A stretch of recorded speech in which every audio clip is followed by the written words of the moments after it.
Hello hello everyone, हाय, welcome all. Indian GK की इस class में आपका हार्दिक स्वागत है, हार्दिक अभिनंदन है। आज हम बढ़ चले हैं अपने 26वें राज्य दैट इज मिजोरम। ठीक है, मिजोरम के बारे में हम A to Z completely cover करने वाले हैं। ठीक है, हमारा 26वां राज्य है मिजोरम। इसके बाद हमें दो राज्य बचते हैं, त्रिपुरा और एक है जी मेघालय।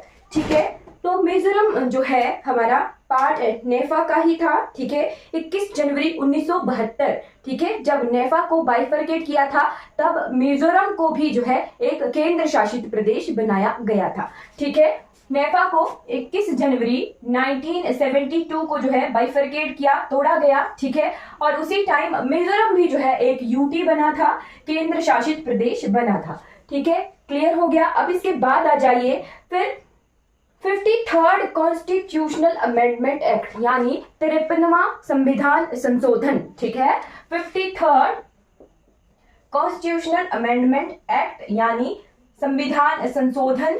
ठीक है, 53वां, उसके तहत जो है 20 फरवरी 1987, ठीक है, 20 फरवरी 1987 को जो है मिजोरम को फुल स्टेट का दर्जा मिला था। ठीक है, मिजोरम को फुल स्टेट यानी पूर्ण राज्य का दर्जा मिला था और ये हमारे भारतवर्ष का 23वां राज्य बना था। ठीक है, 23rd स्टेट जो है मिजोरम हमारे भारतवर्ष का बना था। ठीक है, ये क्लियर हो गई information about the formation of Mizoram. ठीक है, पहले ये यूटी बना, फिर इसे फुल स्टेट का दर्जा मिल गया।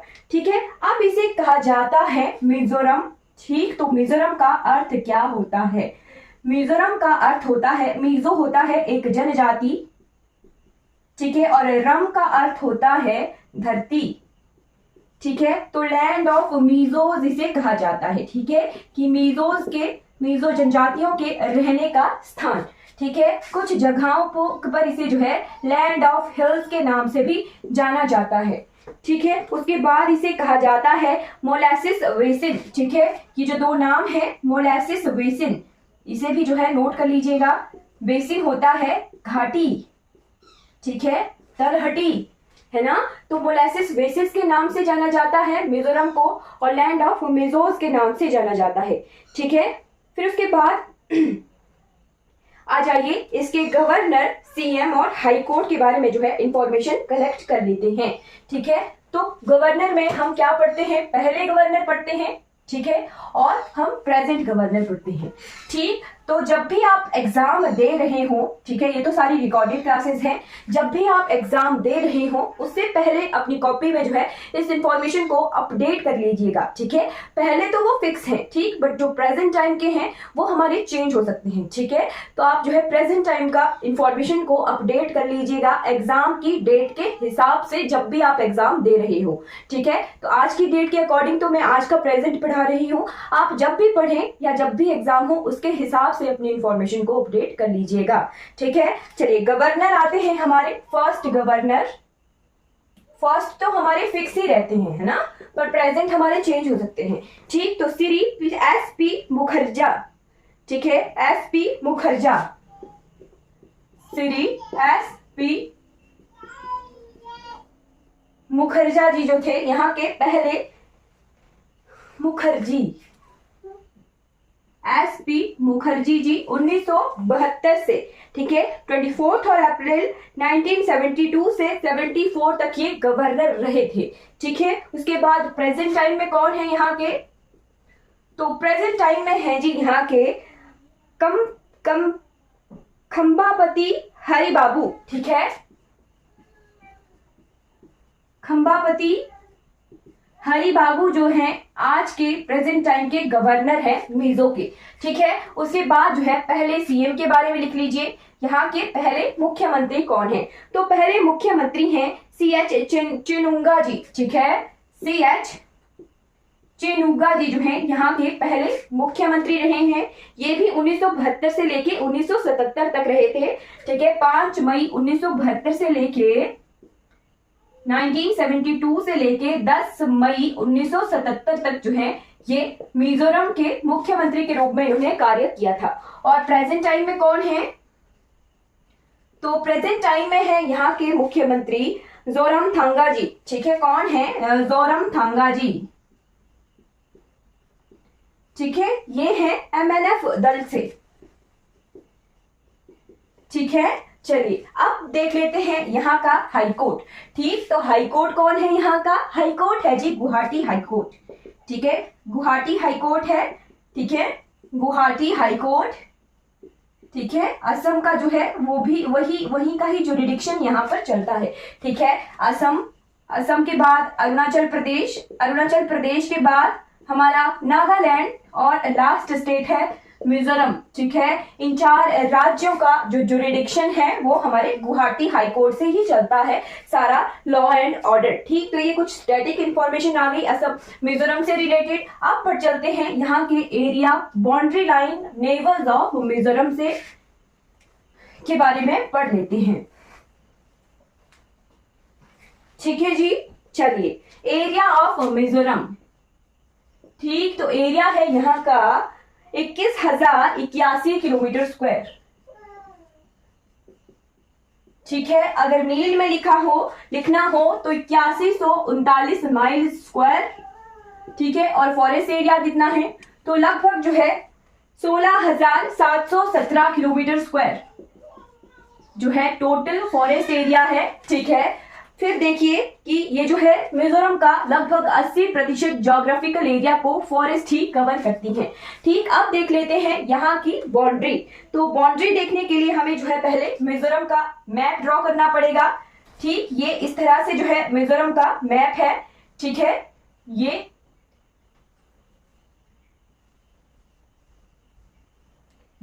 मिजोरम का मैप इस तरह से है। ठीक है, फिर इस तरफ को है हमारा त्रिपुरा। ठीक है, त्रिपुरा हिल्स इस तरह से हैं। ठीक है, ये आ गया हमारा त्रिपुरा। ठीक, त्रिपुरा। ठीक है, अब आपको जान के थोड़ी हैरानी होगी यहाँ के मैप को देख के। ठीक है, ये है हमारा त्रिपुरा, एक तरफ आ गया इसमें state Tripura first state, second आ गया असम। ठीक है, असम के साथ ये सीमा साझा करता है। ठीक है, और ये आ गया हमारा मणिपुर। ठीक, तो मणिपुर जो है इस तरह से है मिजोरम के साथ, ये थोड़ा बाहर है। ठीक है, ये आ गया हमारा third state that is Manipur. ठीक है, 3 भारतीय राज्य आगे कौन कौन से? त्रिपुरा, असम और मणिपुर। ठीक, अब देखिए ये कैसे जो है और कंट्रीज के साथ बाउंड्री शेयर करता है। इस तरफ तो हमें पता है कि इस तरफ क्या है, म्यांमार है। ठीक है, एक इंटरनेशनल बॉर्डर आ गया इसका म्यांमार के साथ। ठीक है, और सेकंड इंटरनेशनल बॉर्डर किस तरह से है? तो ये देखिए ये यहां। ठीक है, ये कौन सा है? ये जो ग्रीन पोर्शन में ड्रॉ कर रही हूं। ठीक, ये है जी बांग्लादेश। ठीक है, तो हमारा जो मिजोरम है वो बांग्लादेश और म्यांमार 2 देशों के साथ बाउंड्री साझा करता है। ठीक है, त्रिपुरा जो है 3 तरफ से बांग्लादेश से घिरा हुआ है। ठीक है, त्रिपुरा पूरी तरह से 3 तरफ से बांग्लादेश से घिरा हुआ है। ठीक है, और फिर इसके नॉर्थ ईस्ट में असम है और हमारे ईस्ट में इसके मिजोरम है। ठीक है, क्लियरली दिख रहा होगा, जब हम त्रिपुरा पढ़ेंगे तब हमें और ज्यादा क्लियर हो जाएगा त्रिपुरा का, बट यहाँ पर हमने मिजोरम देख लिया। ठीक है, ये है मिजोरम बीच में, ये पोर्शन सारा। ठीक है, कितने भारतीय राज्य आगे? 3 भारतीय राज्य, त्रिपुरा, असम और मणिपुर। ठीक है, और 2 देश आगे म्यांमार और बांग्लादेश के साथ ये बाउंड्री शेयर करता है। ठीक, अब जो है यहाँ के कुछ स्टैटिक आंकड़े देख लीजिए। यहाँ के जिले कितने हैं? ठीक, तो जिले नोट कर लीजिए। ठीक है, जिले हैं यहाँ पर 11 जिले। ठीक है, विधानसभा की यहाँ पर जो है 40 सीटें हैं, राज्यसभा की 1 सीट है और लोकसभा की यहाँ पर जो है 1 सीट है। क्लियर हो गया? अब देख लेते हैं यहाँ की पॉपुलेशन अकॉर्डिंग टू 2011 सेंसस। ठीक है, 2011 की जनगणना के अनुसार यहाँ के जनसंख्या के आंकड़े देख लेते हैं। ठीक, तो पॉपुलेशन के बारे में नोट कर लीजिए। 10,91,014। ठीक है, 10,91,014 जो है पर्सन है मिजोरम में। ठीक है, फिर उसके बाद देखिए यहाँ का लिटरेसी रेट यानी साक्षरता दर कितनी है? तो 91.58%। ठीक है, अब आपको जानकर हैरानी होगी। क्या हैरानी होगी? It is the second literate state in India. ठीक है, दूसरे नंबर की सबसे साक्षर स्टेट है हमारी second literate state in India. ठीक है, हमारा हिमाचल प्रदेश जो है कभी किसी दौर में पहले स्थान पर था लिटरेसी रेट में। अब जो है 2011 की जनगणना के अनुसार हिमाचल प्रदेश जो है तीसरे नंबर पर है। ठीक है, और सेकंड नंबर पे हमारा जो है ये है मिजोरम है। ठीक है, क्लियर हो गया। अब जब तक जो है नए आंकड़े नहीं आ जाते तब तक जो है मिजोरम हमारी सेकंड लिटरेट स्टेट है पूरे भारतवर्ष में। क्लियर हो गया। अब इसके बाद देखिए पॉपुलेशन डेंसिटी। ठीक है, जनसंख्या घनत्व कितना है? तो जनसंख्या घनत्व है 52% पर किलोमीटर स्क्वायर। ठीक है, और लास्ट आता है सेक्स रेशो यानी लिंगानुपात कितना है? तो 976 स्त्रियां प्रति 1000 पुरुषों पर। ठीक है, 976 स्त्रियां प्रति 1000 पुरुषों पर जो है मिजोरम का सेक्स रेशो है यानी लिंगानुपात है। क्लियर हो गया। चलिए अब पर चलते हैं यहाँ के स्टेट सिंबल्स की तरफ। ठीक, तो स्टेट सिंबल्स ऑफ मिजोरम के बारे में नोट कर लीजिए।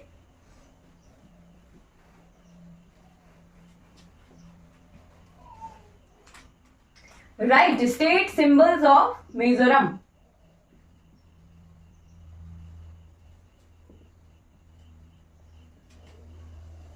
स्टेट सिंबल्स यानी राजकीय चिन्ह। राजकीय चिन्हों में हमें, अगर आप हिमाचल प्रदेश की जूज को कभी विजिट करते हो, ठीक है, यानी चिड़ियाघरों को विजिट करते हो, तो हमने देखा है वहां पर हिमालयन शैरो।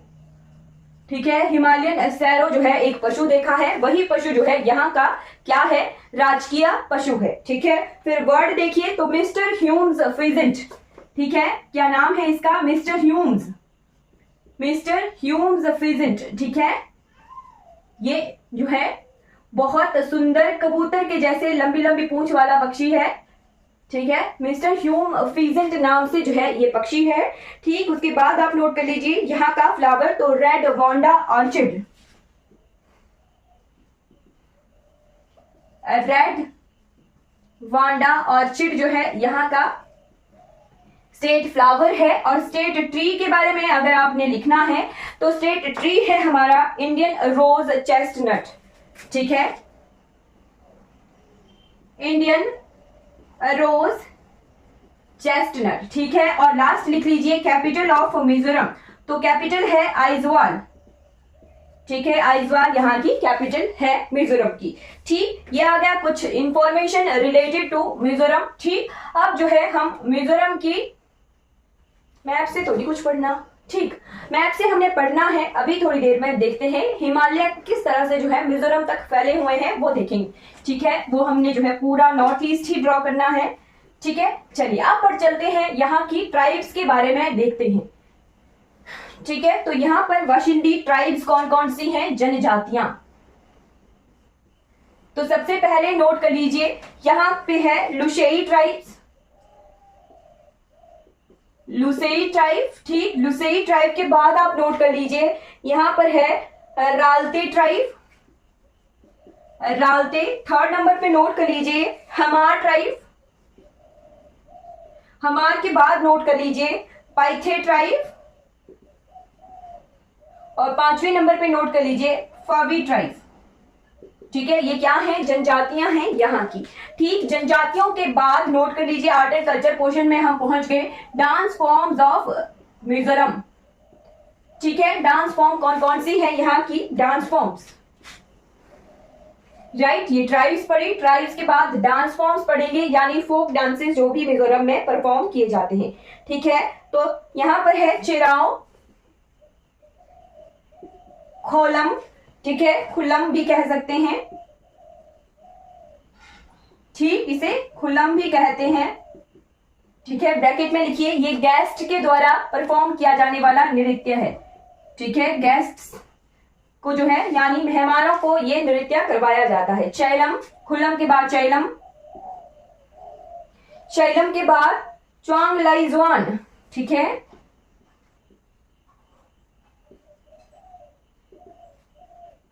च्वांगलाइज्वान, फिर है चैलम। ठीक है, फिर है सरलम कई। ठीक है, जिसे और नाम से भी जाना जाता है सोलाखिया। ठीक है, ये कुछ इंपॉर्टेंट डांस फॉर्म्स आ गए हमारे मिजोरम के। ठीक, इसके बाद हम जो है यहाँ के रीजनल फेस्टिवल्स देख लेते हैं। ठीक है, रीजनल फेस्टिवल्स ऑफ मिजोरम।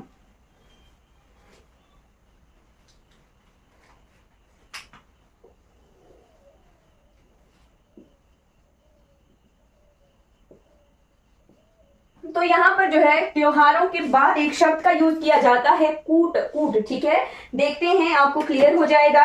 जैसे है छपेहर कुट, ठीक है, छपेहर कुट। फिर है उसके बाद मिमकुट। मिमकुट के बाद आप नोट कर लीजिए पौलकुट। पौलकुट। उसके बाद आप नोट कर लीजिए थालफावांग कुट। ठीक है, थालफुआंग कुट, ये जो है यहाँ के रीजनल फेस्टिवल है। ठीक है, हर एक त्योहार के बाद कूट शब्द का यूज हुआ है। ठीक है, उसके बाद आप नोट कर लीजिए यहाँ के जीआई टैग्स। ठीक, तो जीआई टैग के लिए यही एक कॉलम बच गया, जीआई टैग्स। ठीक, ज्योग्राफिकल इंडिकेशंस ऑफ मिजोरम। ठीक, हमने जो है आर्ट एंड कल्चर वाला पोर्शन देख रहे हैं मिजोरम का। तो मीजो चिली को, मीजो चिली, मीजो चिली के बाद आप नोट कर लीजिए मीजो पछेई। ठीक है, पंछेई, मीजो पंछेई जो है, ये दो जीआई टैग्स हैं हमारे मिजोरम के। ठीक, तो हमने जो है मिजोरम के आर्ट एंड कल्चर वाले पोर्शन को जो है कंप्लीटली कवर कर लिया है। अब हम agriculture, national product, sorry national park और वाइल्ड लाइफ सेंचुरीज देख लेते हैं मिजोरम की। ठीक है जी,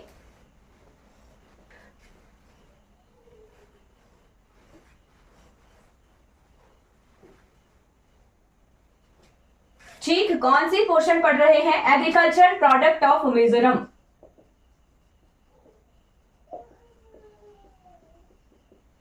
ठीक, एग्रीकल्चर प्रोडक्ट में आप लिखिए राइस, कॉर्न, कॉटन और वेजिटेबल्स।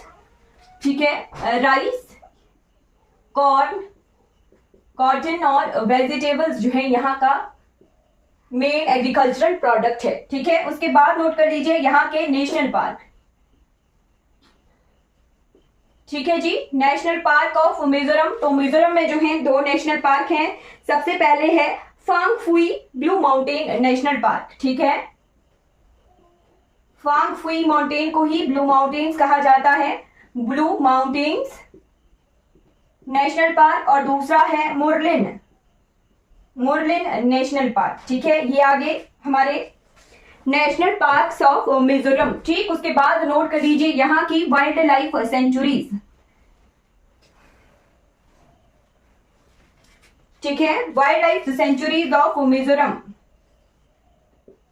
तो सबसे पहले लिखिए Dampha, Dampha wild life century. इसको स्टार लगाकर नोट भी कर लीजिएगा, ये एक टाइगर रिजर्व भी है।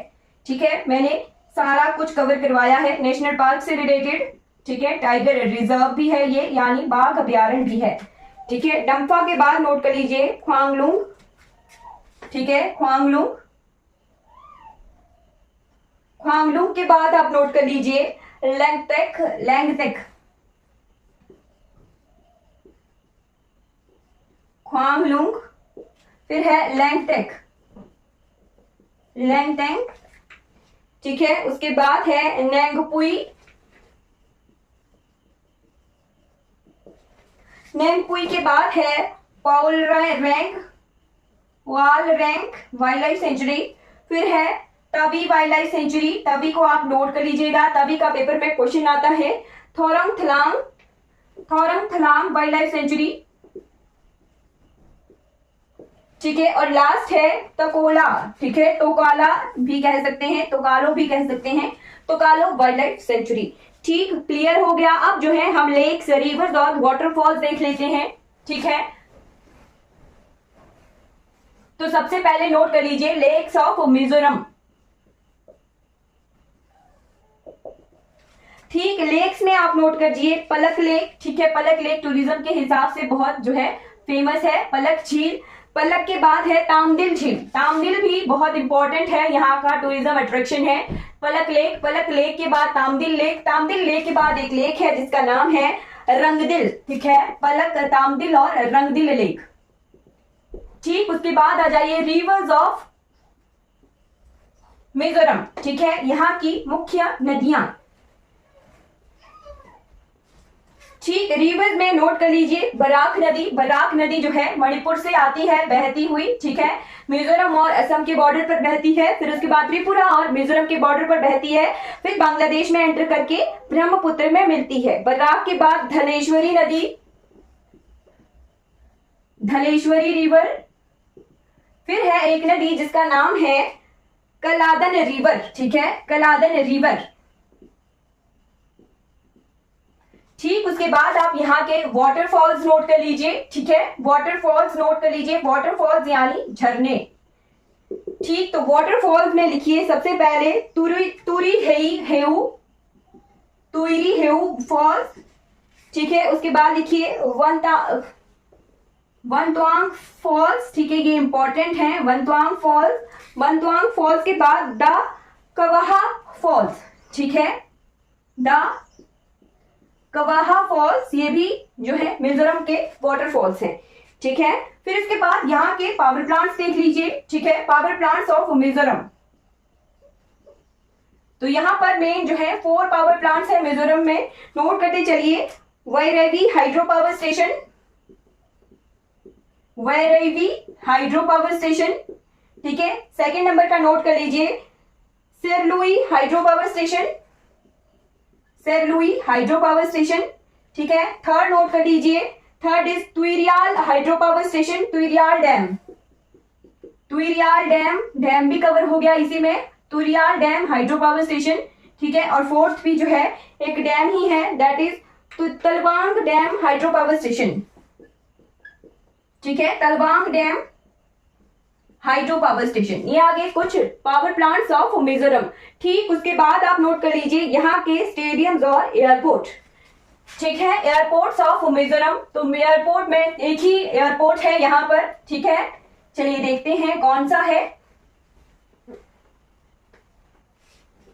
Right, airport of Mizoram.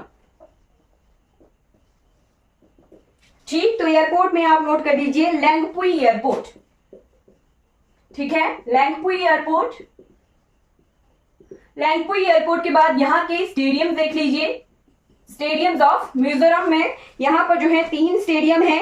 थांगथुआमा indoor stadium, ठीक है, थांगथुआमा indoor stadium.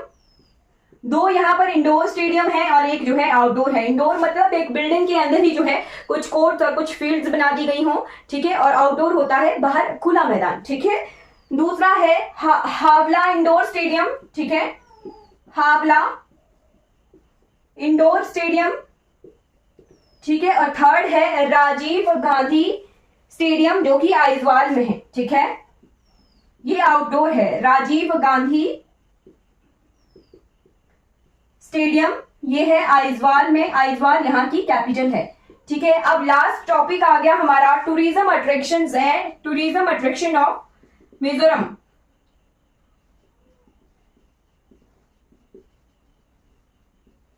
Right, tourism attraction में आप लिस्ट नोट कर लीजिए क्योंकि यहाँ पर जो है कुछ खास नहीं है, ठीक है। जैसे है सोलोमोन्स टेम्पल, ठीक है, इसको नोट कर लीजिए, सोलोमोन्स टेम्पल।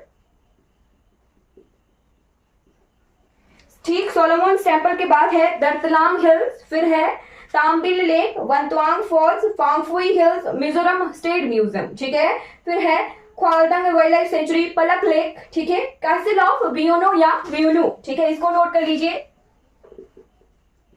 कैसल ऑफ वियोनो या वियनु, ठीक है। और लास्ट है एक इंपॉर्टेंट जो पेपर में आया था, दैट इज चंपाई, ठीक है, चंपाई या करम्पाई, एक घाटी है मिजोरम की। ठीक, उसके बाद मिजोरम का एक पोर्शन जो है वो नोट कर लीजिए आप। मिजोरम में थे गोपाल बाबा बालगंकर, ठीक है, कौन थे? गोपाल बाबा